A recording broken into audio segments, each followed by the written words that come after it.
Welcome to today's live target marketing webinar, 5 New Ways Marketers Can Win on Google, sponsored by Act On Software, Marketing Automation for the Real World. I'm Thorne McGee, Editor-in-Chief of Target Marketing, and your host for today's event. Google has become a very important channel for marketers, and I'm guessing many of you already know pretty well how to use SEO practices to drive visitors from search results to your site and through the conversion funnel. But eventually those sales hit a plateau, or perhaps an algorithm change cuts off that flow of search traffic. Or maybe your page just isn't winning on a highly competitive keyword. Whatever the reason, at some point every online marketer has the same question: how can I get more out of Google? Well, today we are joined by a speaker who can give you some answers. Michael Fleischner, Internet Consultant and CEO of Big Fin Solutions. Michael is the author of the Made Simple series of books, including SEO Made Simple, which is currently in its 4th edition, Article Marketing Made Simple, Blogging Made Simple, and more. He has a ton of experience and success in marketing through Google, and in today's presentation, he's going to show you how you can use an integrated approach to your online marketing that provides other ways for you to, quote, win at Google. Should be a really interesting presentation.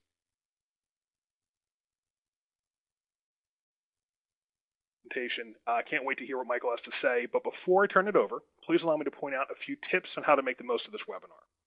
First, you can download the slides for today's presentation in PDF format directly from the webinar client by clicking on the download button. Second, we will be doing a live Q&A at the end of the hour. You can submit your questions at any time using the Q&A tab, and we'll get to as many as we can. Please feel free to tweet any of the tips you hear today. Our hashtag is #TMGWebinar, and if you use the Twitter widget in the console, it'll fill that in automatically. Now, we'll be following that hashtag from the Target Marketing account and retweeting tweets from it periodically throughout the day, so I encourage you to tweet as much as interests you. And finally, if you want more content like this, please click on the subscribe button in the console to sign up for our complimentary subscription to Target Marketing.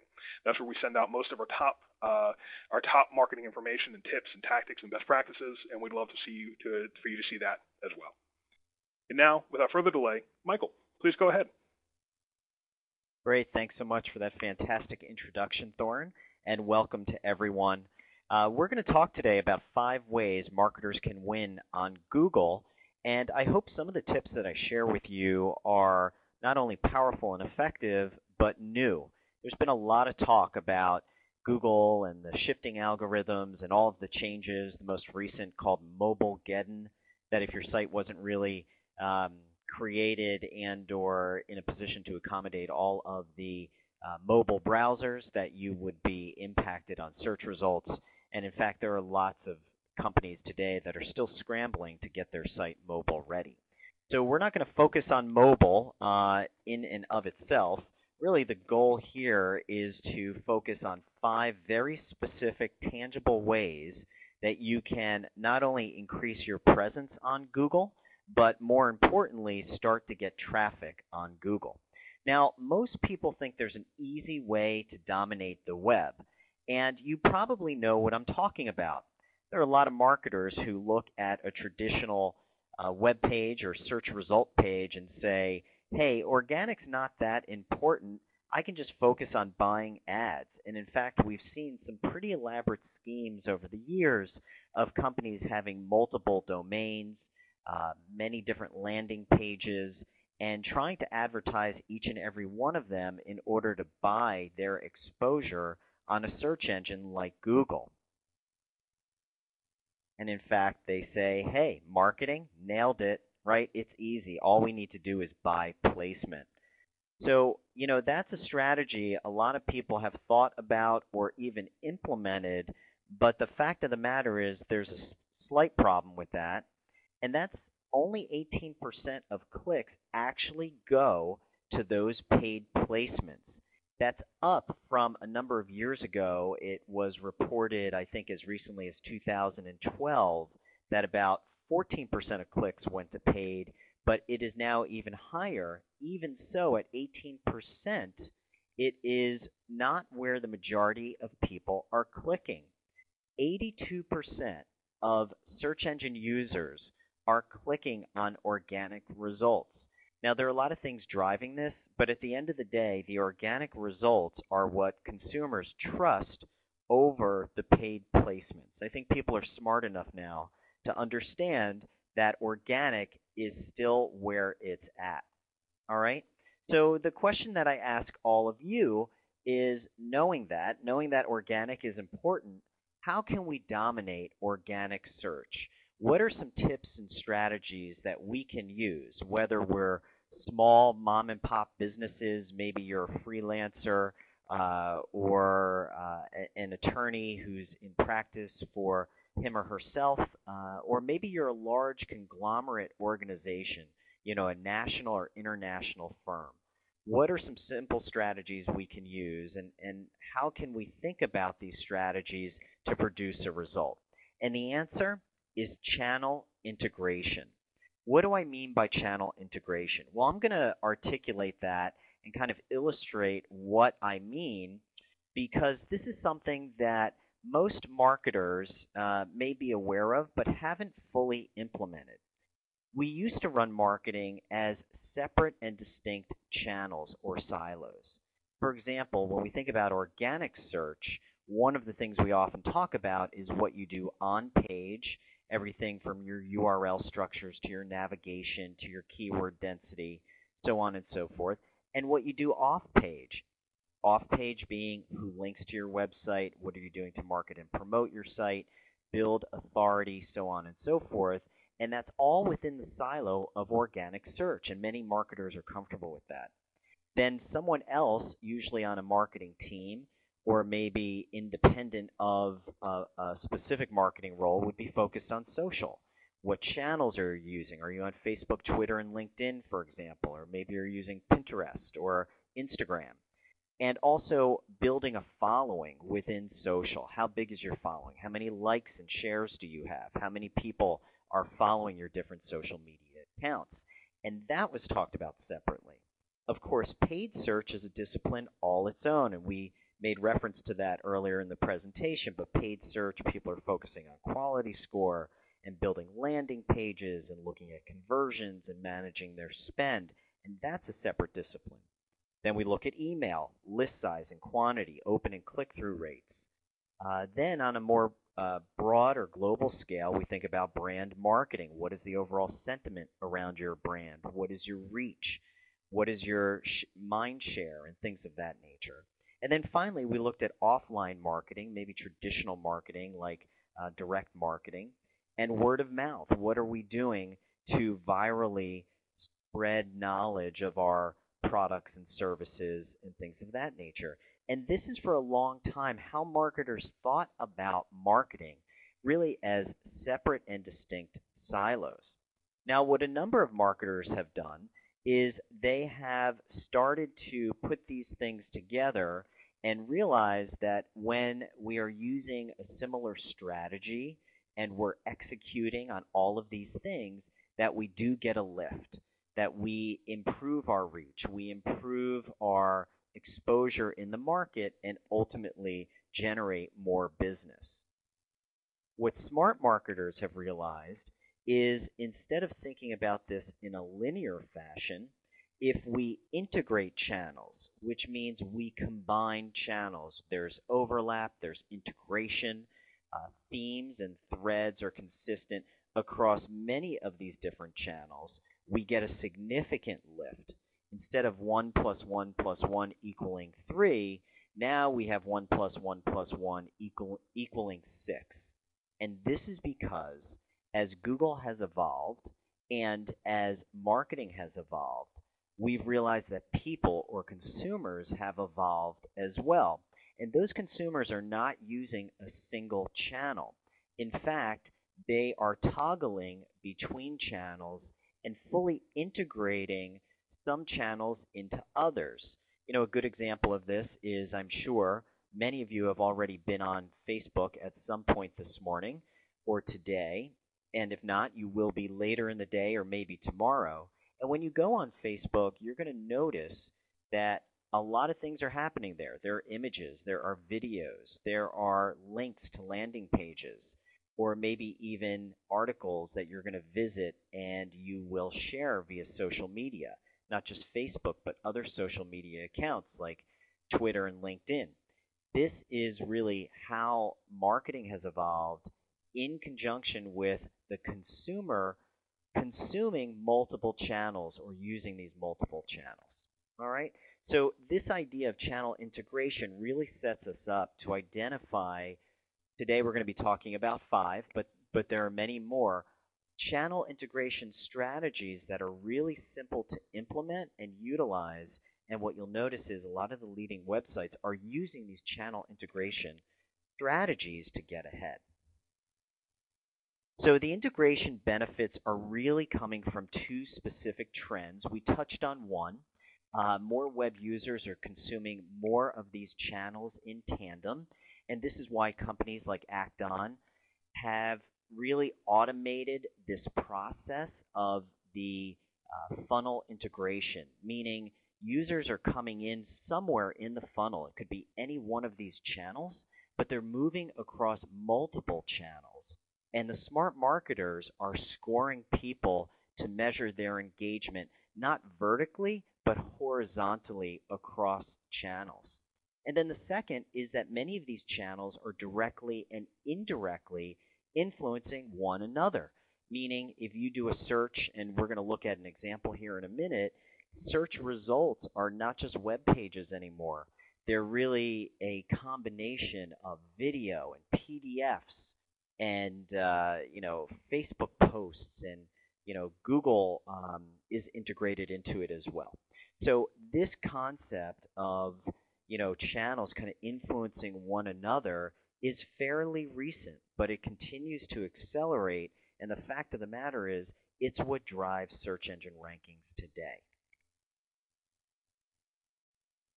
Okay, so now let's take a minute, and we're going to focus on organic search. And as I mentioned earlier, search results today look very different than they did some time ago. Now, I just happened to do a little search here. I'm based in New Jersey, and the search was pizza in South Jersey.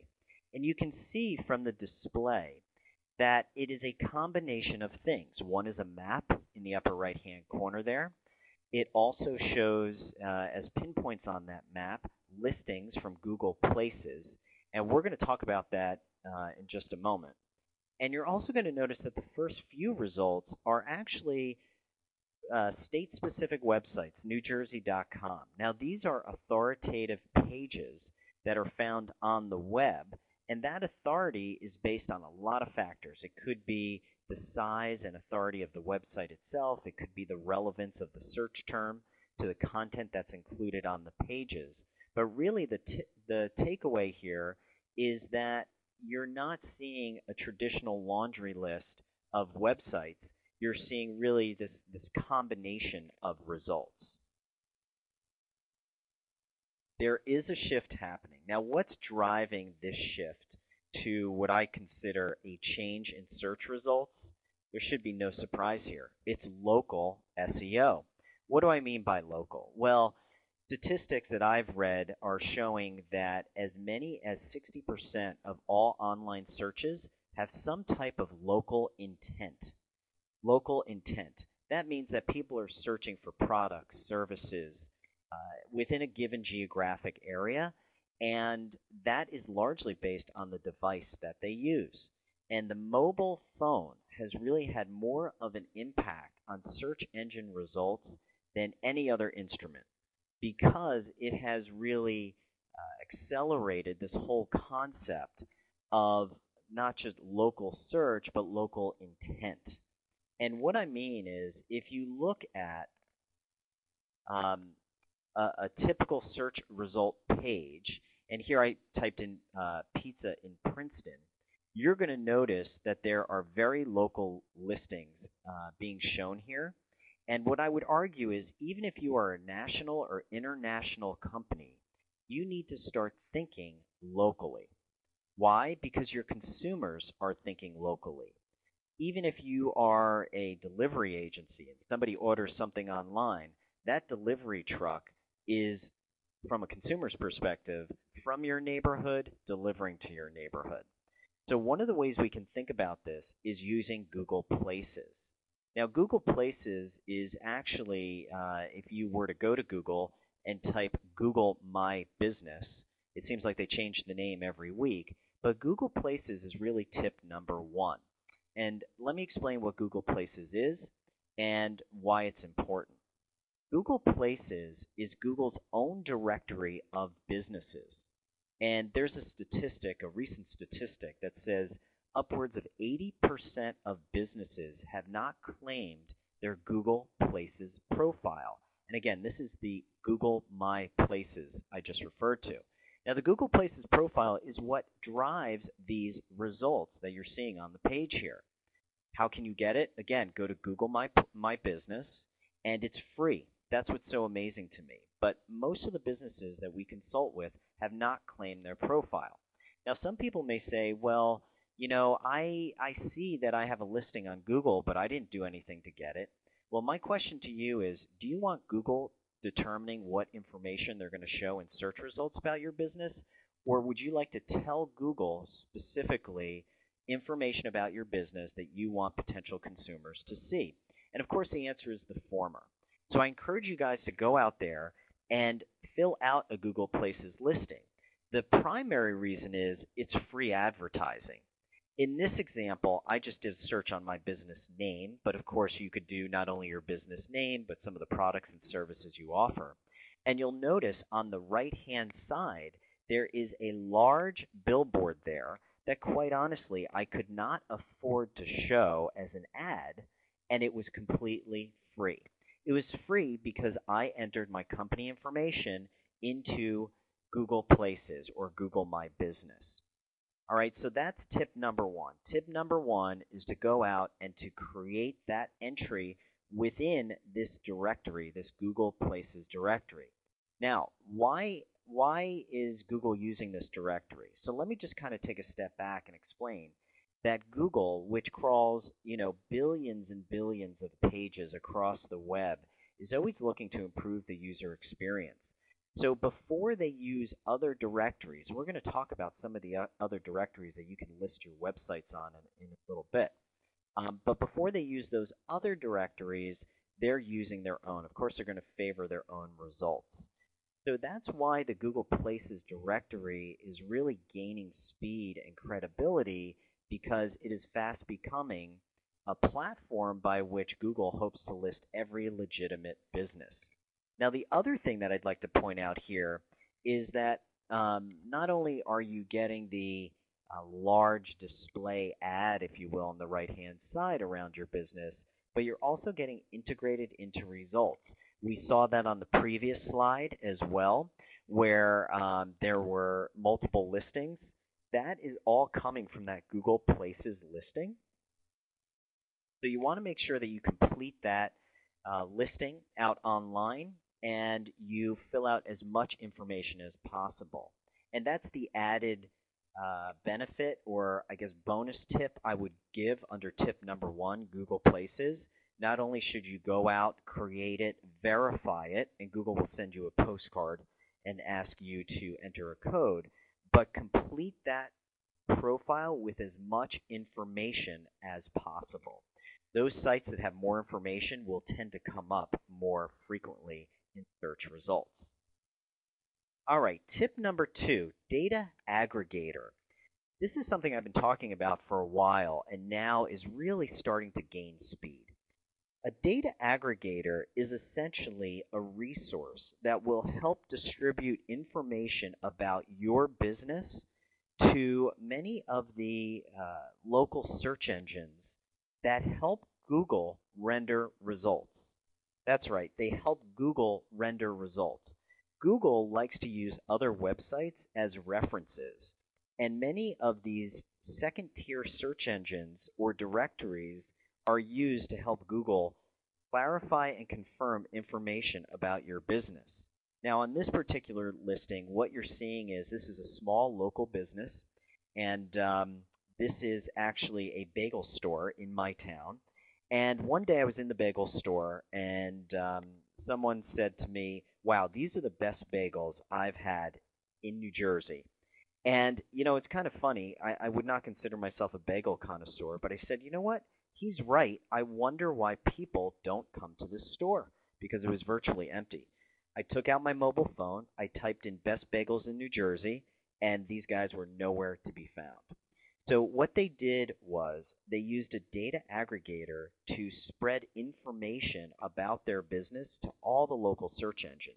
Meaning when people were out there searching for bagels or bagels in New Jersey or best bagels, they would come up in search results. And that's why you see them on a lot of these local sites, or I should say, mobile directories, and they have ratings, so on and so forth. And of course, they began with tip number one, which was to build their Google Places profile. But once that was done, they used a data aggregator.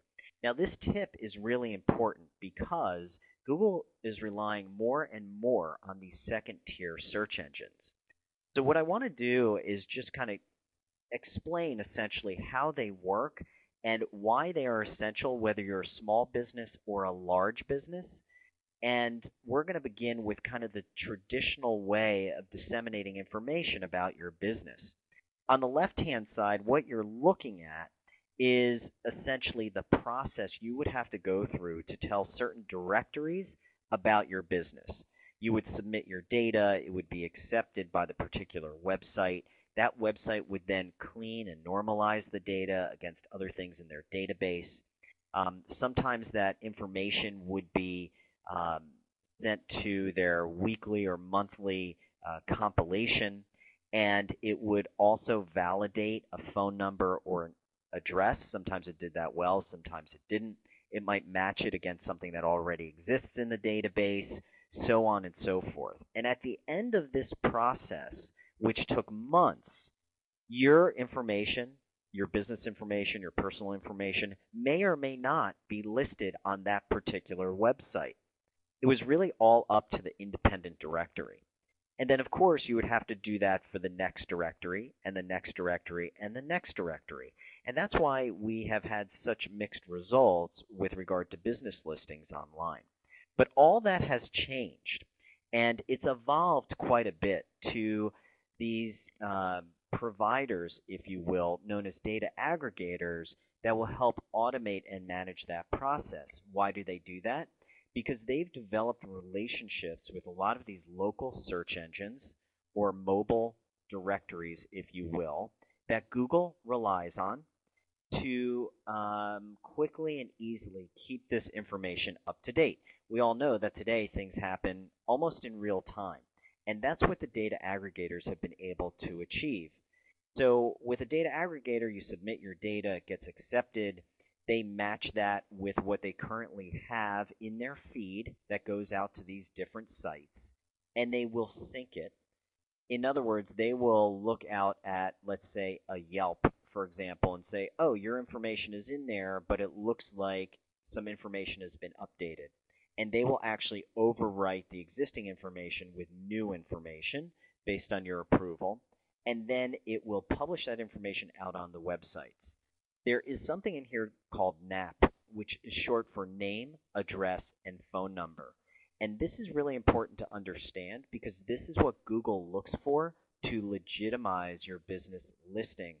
If you think about it, companies that are legitimate, that are established, are not changing their name, address, or phone number on a weekly or monthly basis. For the most part, those things remain consistent month over month and sometimes year over year. And this is the element that we believe Google is using to help verify business listings and ultimately even confirm some of the information in Google Places. And that's why I took you through this exercise around data aggregators. There are tons of them out there now. Some of the more popular ones are Yext and Localese, but their Axiom is another. But there are data aggregators that will help you as a business for a reasonable cost submit your data to these local search engines on a regular basis and keep it refreshed. All right. As we said, starting tip number one, begin with Google Places. Tip number two, use a data aggregator, and that will help push out your information on a local basis. Okay, tip number three, add local pages to your website. And again, I have to reinforce, especially because we work with a lot of national organizations as well. Even if you serve the entire United States or the entire world, one of the things you can do to benefit not only your organic search, but your targeting and your reach is to think at a local level. People who are searching via mobile device have what's called local intent. So even if it is an implicit need, they are in fact looking on and relying on local search results. And tip number three is to add local pages to your site. This could be not just local cities, for example, or local areas. It could be a region. Maybe you get a lot of your sales from the Southwest.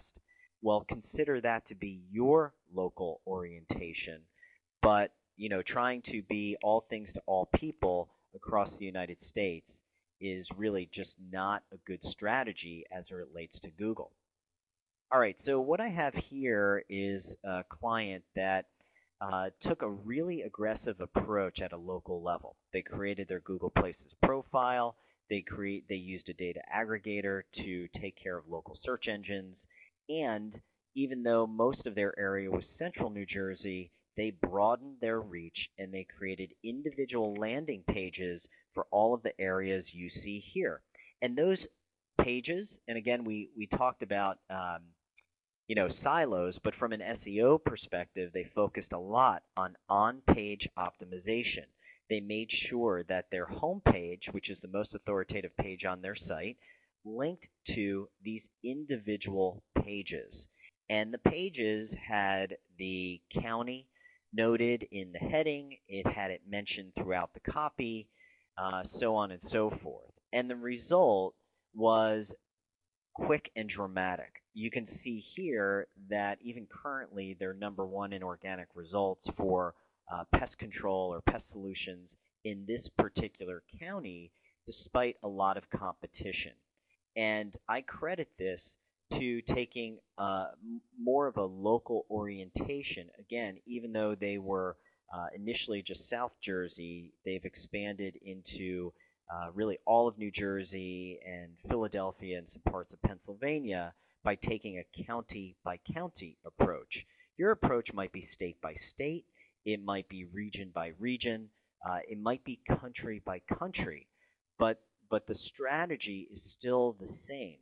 You want to take that local approach or the local orientation because that's how Google is thinking about your business. It's thinking about it not from the business perspective, but the consumer perspective, especially if you're consuming products or services in a local area.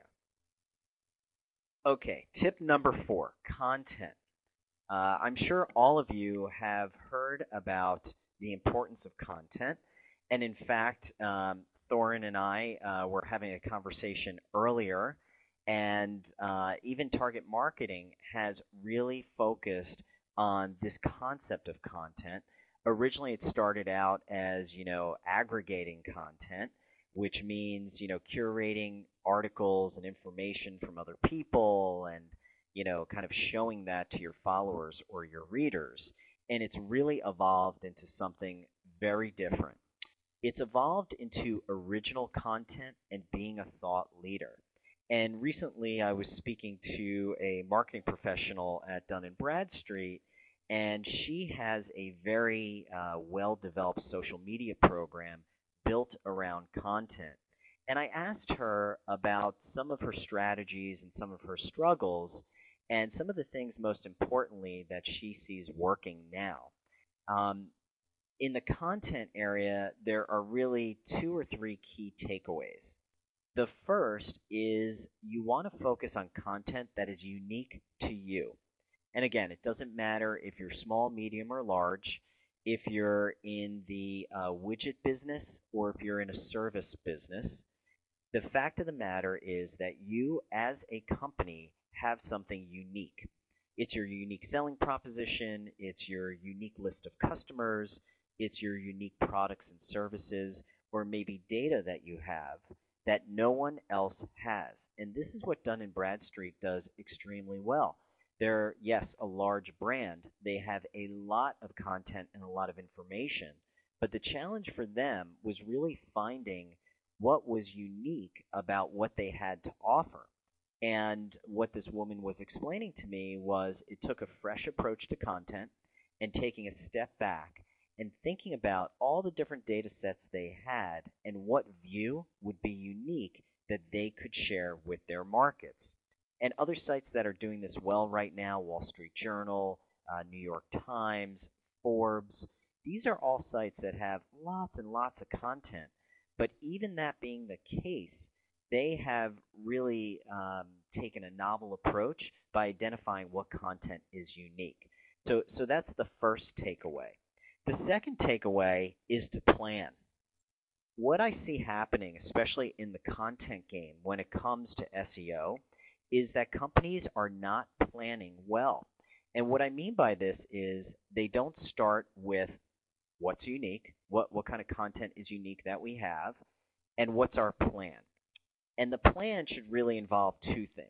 One is keyword identification, and the second is editorial calendar. So let me repeat that. Keyword identification, and the second is editorial calendar.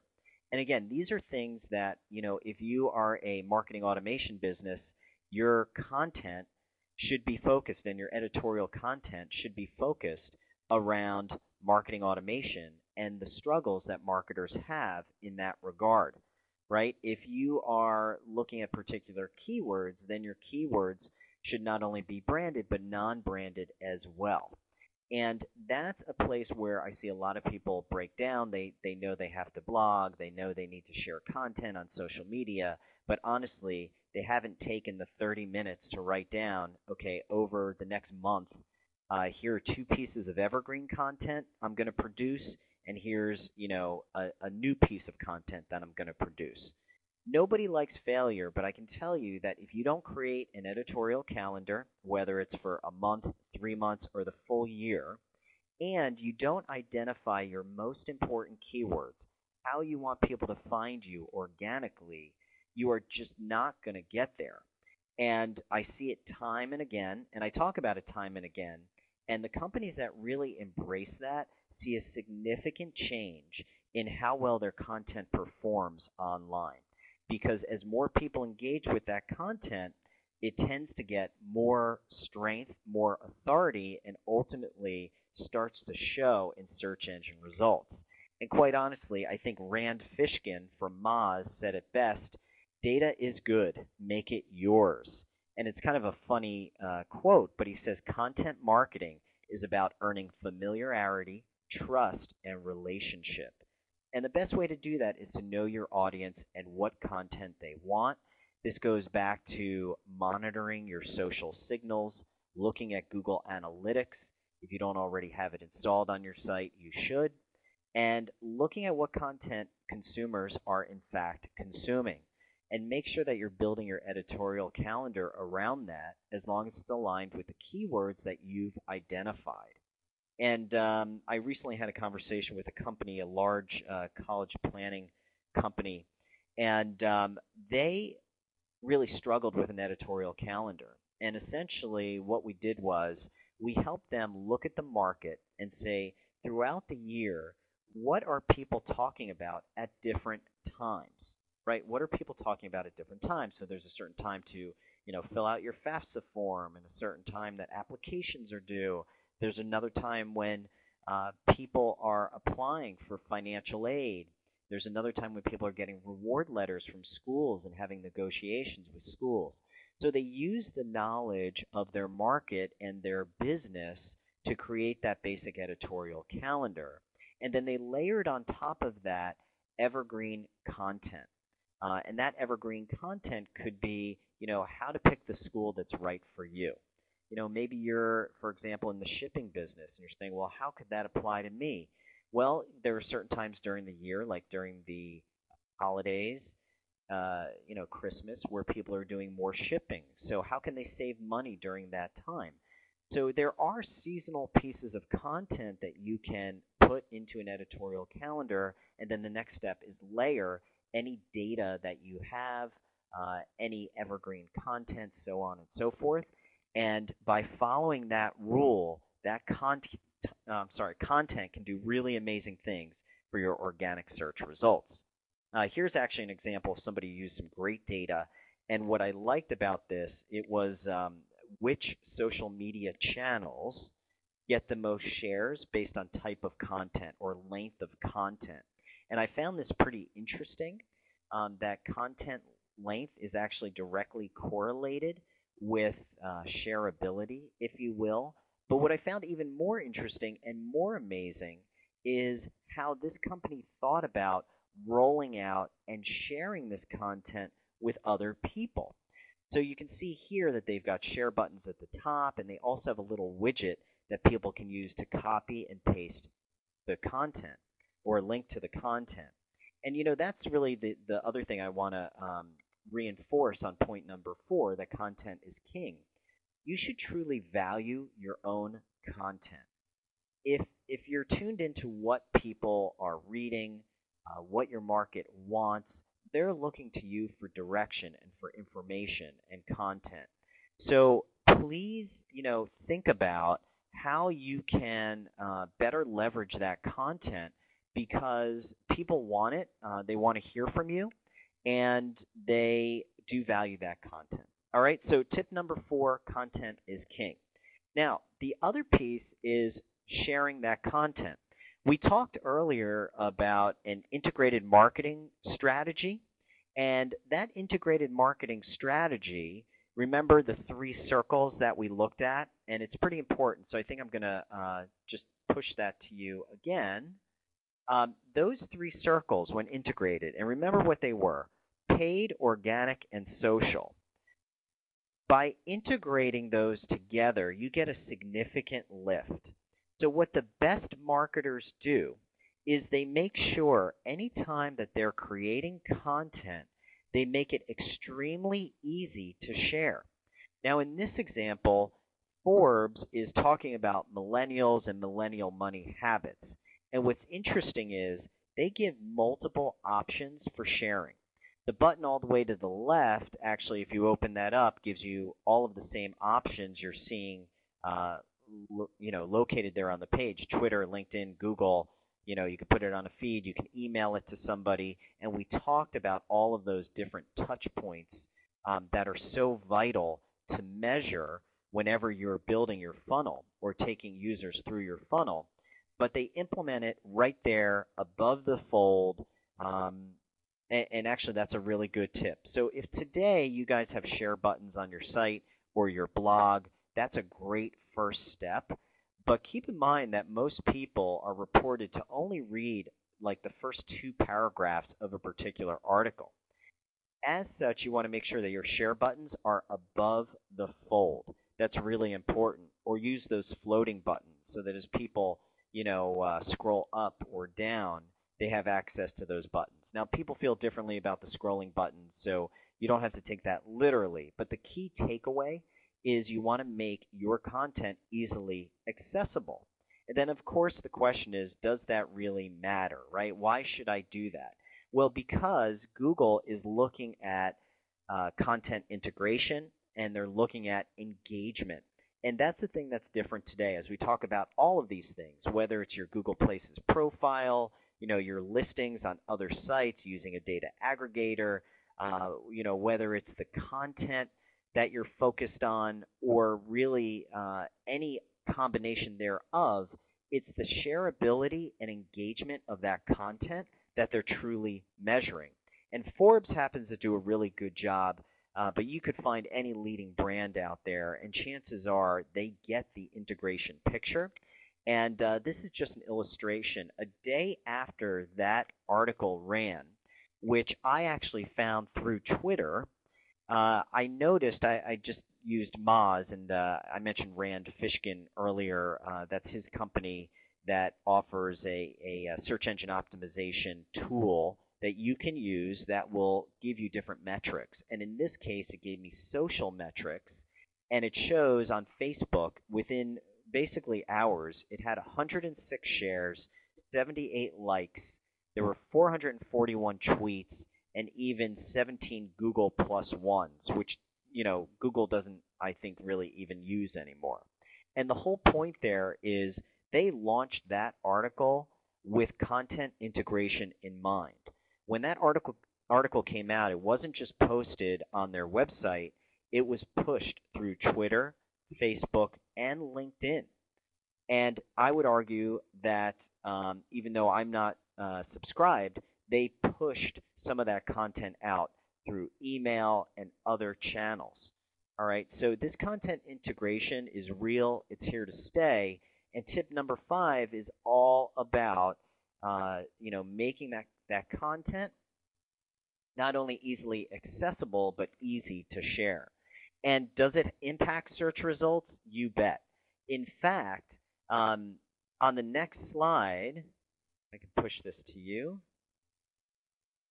And Thorin, I'm having a little difficulty pushing this last slide. Maybe you could do that on your end. But you guys will see in a moment here, that slide shows the result of that particular article, the millennial article, which had a top organic placement literally within the day. So, by having that shareability, by focusing really on the integration and the integrated strategy, you can quickly and easily see what the impact is. All right, so I'm going to reach out here. Thorin, I'm not seeing a display, so I just want to make sure everybody out there is seeing the... So right now, everyone is seeing your 5 ways to Google results, and want me to hit I'll hit the first animation here. Yeah, great. So really, the whole goal here was just to recap, and the recap is that simply by thinking about channel integration and a number of these steps here, you can really get some pretty impressive Google results. So you start with Google Places, as we talked about. Go out and hit Google My Business. And when you do, you will find a process that you can go through to list and verify your account.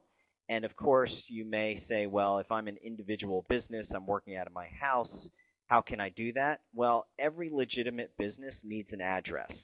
So even if you are an individual contributor, I would say list your home address. And in fact, we've worked with clients where that has happened. So don't be afraid to do that, but get that Google My Places or Google Places profile. The second thing is to use a data aggregator. I mentioned a few during the presentation, Localese, Axiom, Yext. There are tons of these out there. And even if you're a national business, it doesn't matter. Many of these quote-unquote local directories are actually directories that are focused on mobile and mobile search. And it's less about local per se, and it's more about being listed in directories that Google is relying on in an effort to validate their results and ultimately, take a look at what results they should show for given searches. The next one is to add your local pages. And again, local, I use that term loosely, but local pages is really all about your local area or your local region. It could be a city, a state, a county, a particular country if you're in Europe and you're hitting many different countries. So definitely think about localizing your content by building those specific pages. And then the next one is focusing on content. And I talked about a few key takeaways. One of those takeaways is creating an editorial calendar. The other is thinking about what keywords you want to continually focus on and promote in your content. And then finally, producing that content based on data that you have or something that's unique to you. And the final way to get better Google results is to use a booster, which is social media, and making sure that when you produce content, you're sharing that across your social media channels. And those channels are largely social, but you may be pushing out via email marketing or other modes that will help get the word out. Even when you use alternative strategies for that, what you want to make sure is that you're giving people multiple options on how they can share the content. All right, so those are your 5 ways to Google results. And of course, there are many more, and you can learn about that in my latest book that Thorin mentioned during the intro, or you can contact me at mfleischner on Twitter. And I know we're going to open it up to questions. And what I like to say, really, even before we dive into questions, is this is where some of the best information or most useful information comes out, which is, I see there have been a lot of Q&A questions coming in. So I'm going to hand it over to Thorin, who I know has really been kind of coalescing and trimming some of these questions, because I see a lot of similar questions coming in, Thorin. There are. The audience, and Michael, thank you very much for that great presentation. We covered a lot of ground here today. To everyone listening, we do have about 15 minutes now for a live Q&A. So if any of you have questions you have not put in the Q&A box yet, and as Michael mentioned, you have not been shy, there are quite a few questions here already. But we're going to try to get to as many as we can. And we're going to, so if you have anything else you want to ask that we haven't covered yet, feel free to drop it in the Q&A box. And Michael, the place I want to start off on is one of the most common questions that people are asking, which is if you're a B2B company or you're a large supplier or you're a large manufacturer, a multinational kind of company doing that kind of business, B2B manufacturing, how valuable, is there a value even in having this local search presence that you had listed as tip number one? Mm-hmm. Yeah, and that's one of the things that we hear most often when we start working with businesses around kind of this local concept or this directory concept.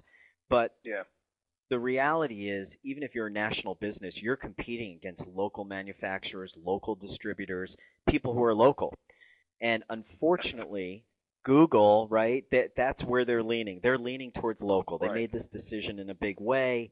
It's being reflected in the algorithm.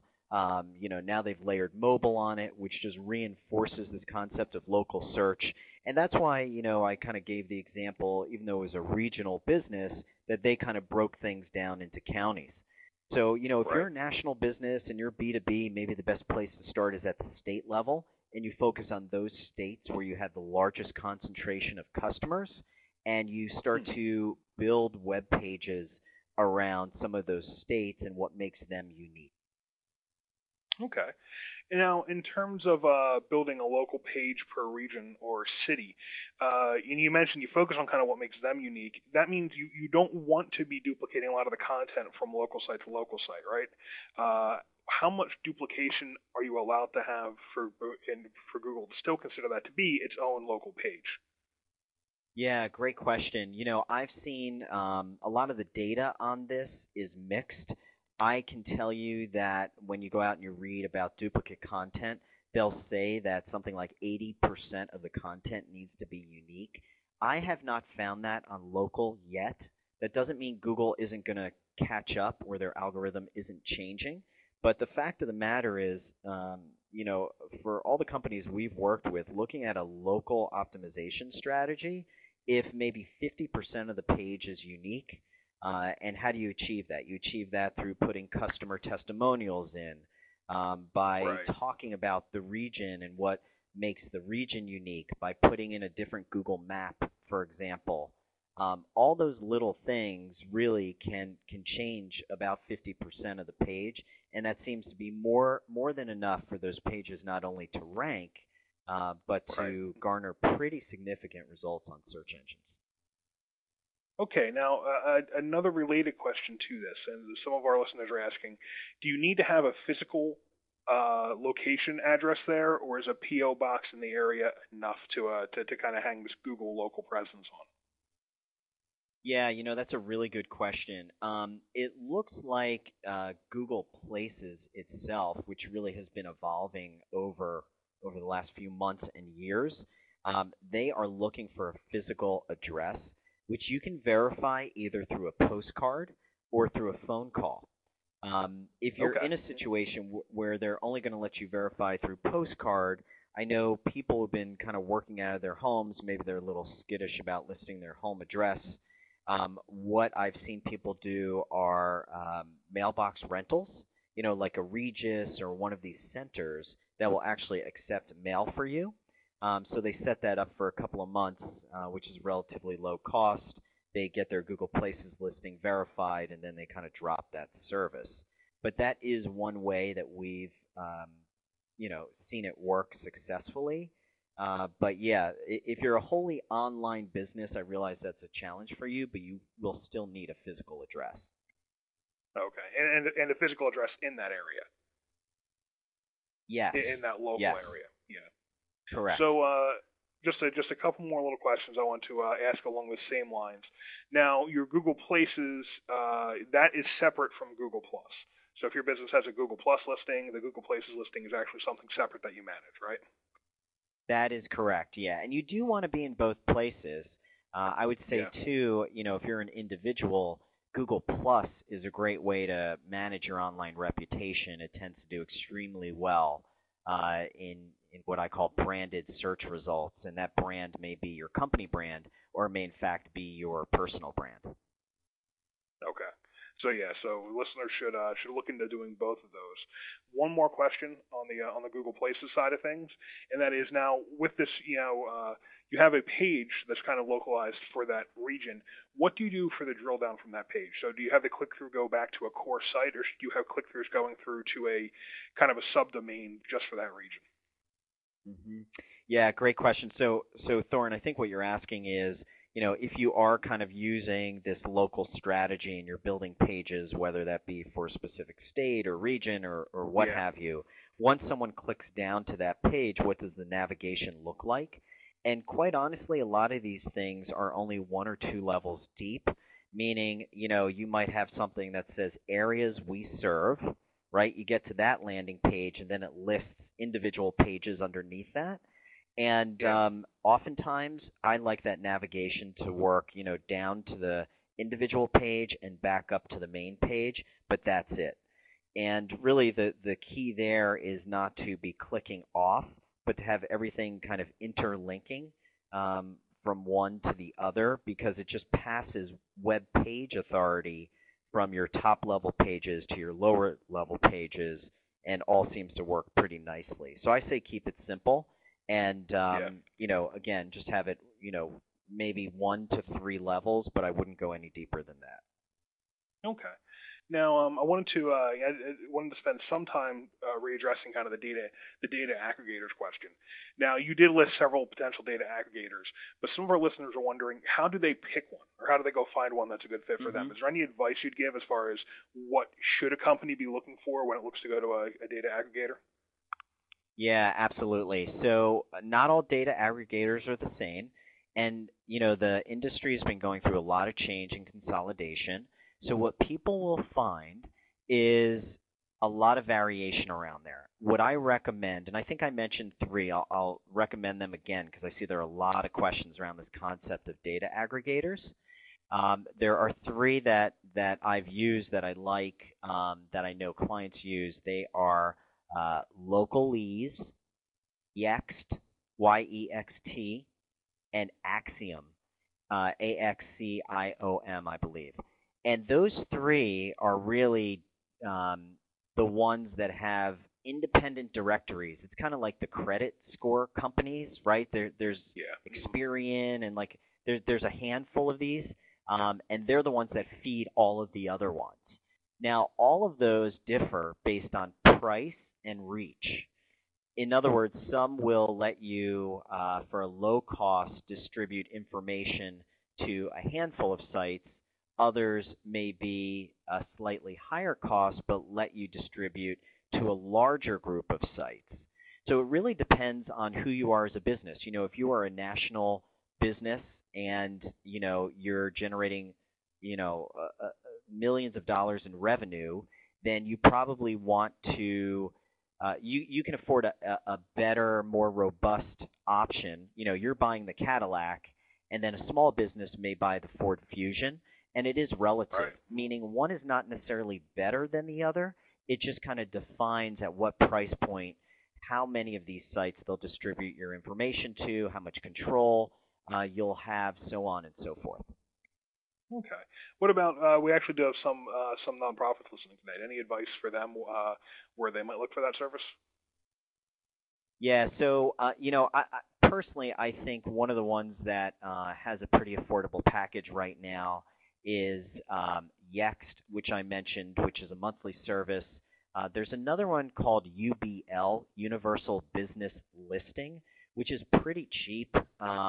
It doesn't have the same reach as some of the others, but again, if you're on a tight budget, as we all are these days, I would definitely check those out. The other thing, too, that I want to remind everybody listening is start with Google Places, or Google My Business, as it's called. Thorne mentioned Google Plus as well. These are free resources.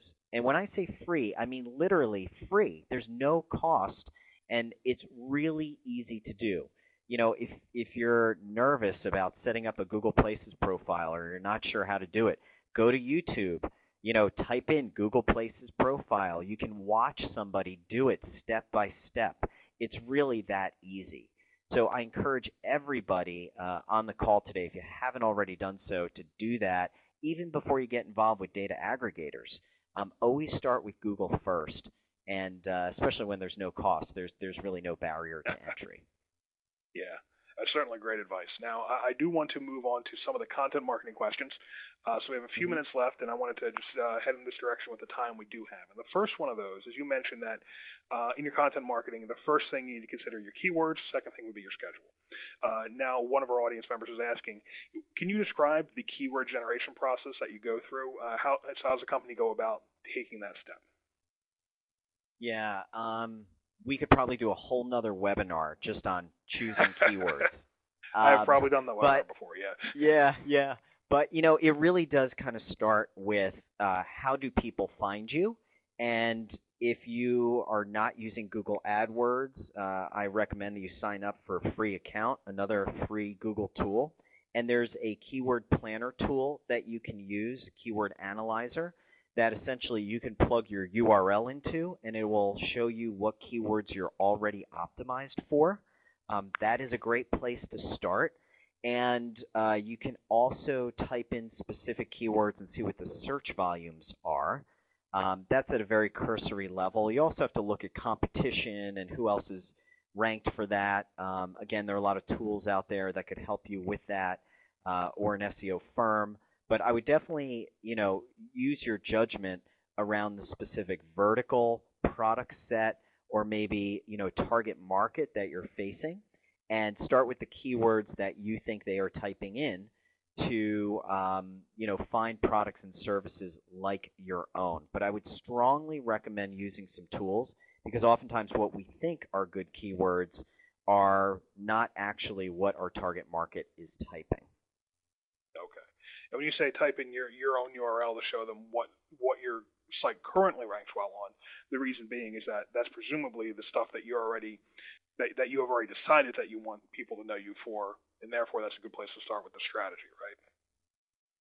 Correct. Thanks for the clarification. Right. So, you know, and again, you may find when you do that, you are not really optimized for the keywords that you want to be optimized for. But that's in fact why, you know, taking the time to do proper keyword research to find high traffic, low competition keywords that are really directly related to your business is so important. Okay, so last question now. And again on content strategy, one of our listeners is asking, how do you know when you have enough content? And I would add to that, do you ever have enough content for your search optimization? Well, you know, the best advice that I could give is to start from where you are. If you're not producing any content and you wake up tomorrow and say, I'm going to produce 10 articles a day, every day for the next year, you will not be successful. You know, start from where you are, develop an editorial calendar, and be reasonable. Can you produce one piece of content a week? That's better than none. Ultimately, the goal should be to produce content on a regular basis, and that means it's kind of a relative term, a regular basis for your business, depending on your size, your industry, your specificity around a particular set of products or services. Maybe once a week, it may be every day. There are companies, and Thorne is very close to this with target marketing. I mean, they're producing multiple pieces of content every day. So it really depends on who you are, what market you face, and most importantly, what you can sustain. A lot of people go out and they produce all this content, but at the end of the day, they can't keep it up. So you really need to focus on what you can do consistently on a regular basis. Yeah, I mean, I know from in my experience, I've never heard of a content marketing strategy that had an end date. Hmm. There is no final done date. You kind of when do you stop creating content for marketing purposes is kind of the when do you stop marketing. You never have enough marketing. It's something you have to do ongoing and to keep going and to do successfully. You have to nurture it. And I think content marketing is pretty much a part of that process. Your content needs to be ongoing as well. At least that's been my experience. I agree. I agree. Absolutely. You got to have the long term in mind. Yeah. So that is all the time we have questions for today. On behalf of Target Marketing, Michael Fleischner, and Acton Software, thank you all for attending today's event. I apologize if I held you here a little past 3 o'clock. Be sure to check out our webinar page to get information on all of our archives and upcoming webinars. Also, please take just a minute to fill out the brief feedback survey that will appear on your screen next. Your feedback will influence the webinars we bring you in the future. Again, everyone, thank you all very much for attending today. Hope to see you next time. Have a great day.